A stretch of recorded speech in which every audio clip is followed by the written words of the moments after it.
Se prémunir contre la remontée des taux. PEL. Préparer son projet immobilier en période d'inflation. Quel est le contexte économique actuel? Nous sommes en période d'inflation. Qu'est-ce que l'inflation? L'inflation, c'est l'augmentation généralisée et durable des prix qui est due à une perte de pouvoir d'achat de la monnaie. Prenons l'exemple de l'huile de tournesol. En 2021, elle se vendait au litre à 1,50 €. Or, aujourd'hui, le litre se vend autour de 2,50 €. Comme nous pouvons le constater en faisant nos courses et nos différents achats, cette inflation se retrouve dans pratiquement tous les secteurs. Nous parlerons de crise. Cette crise est due à de multiples facteurs. En premier point, nous avons la reprise post-Covid, induisant un choc de la demande vis-à-vis de l'offre. Lors des confinements, nous avons observé une réduction de la production, voire des arrêts. Or, lors de la réouverture, la forte demande a surplanté l'offre disponible, qui a conduit à un renchérissement des prix.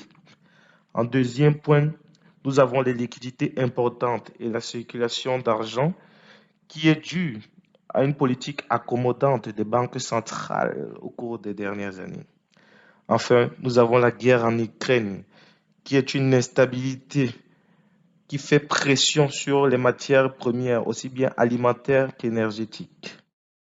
Cela a pour conséquence d'accentuer le phénomène d'inflation.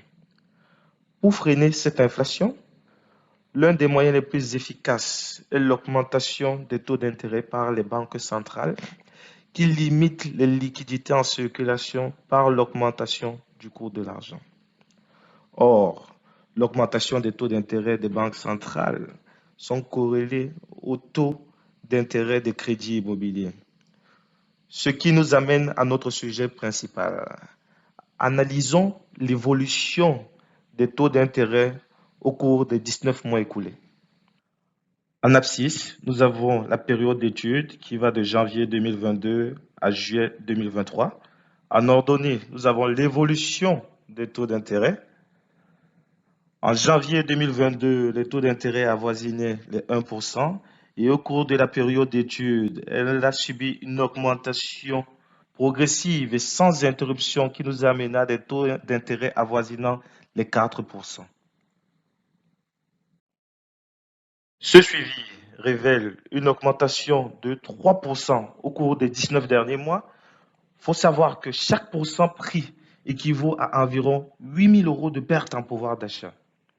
Ainsi, l'augmentation de 3% au niveau des taux correspond à 25 000 € de pouvoir d'achat en moins, qui équivaut à 18 mètres carrés en moyenne sur les 20 plus grandes villes françaises. Malheureusement, cette hausse ne semble pas être terminée.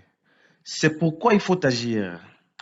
Dans ce contexte, il existe un artefact comparable à un tunnel qui s'appelle le PEL.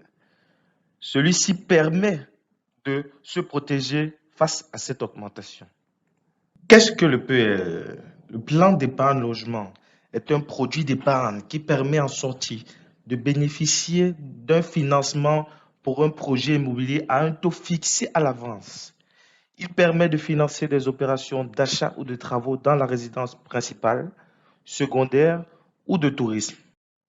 Le taux de prêt est fixé à 3,2% pour toute ouverture de PL au cours de l'année 2023. Or, sachant que les taux actuels sont de 4%, le taux à venir de 3,2% est plus avantageux que les taux actuels. Néanmoins, la principale condition d'accès au prêt PEL est la durée de détention qui est de 4 ans en moyenne. Je suppose que vous vous dites que de nombreuses choses peuvent se passer sur le marché des taux durant les 4 ans à venir. Mais analysons les conjectures possibles.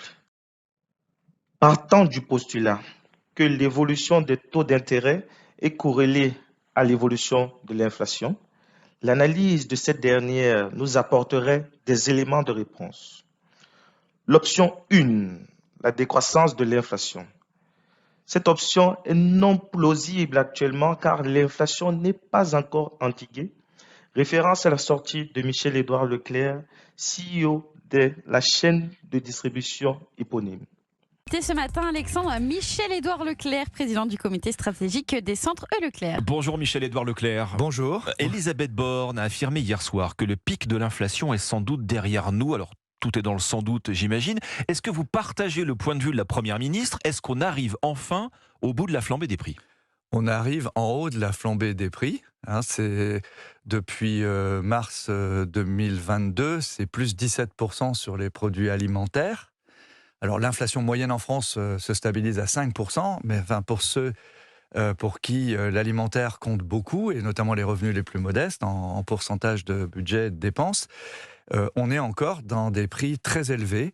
Et donc, je voudrais juste rappeler que la baisse ou l'arrêt du taux d'inflation ne veut pas dire baisse des prix. Les Exactement. 17% qui ont augmenté, ils ont été pris. Ils ont été pris. Ouais. Option 2, stabilisation de l'inflation. Cette option est possible mais peu probable car au 1er août 2023, on a eu une levée du bouclier tarifaire sur l'électricité qui conduit à une augmentation automatique de 10% sur la facture d'électricité. À cela s'ajoute la volonté de l'OPEP de réduire la production des hydrocarbures afin de maintenir élevés les prix au baril.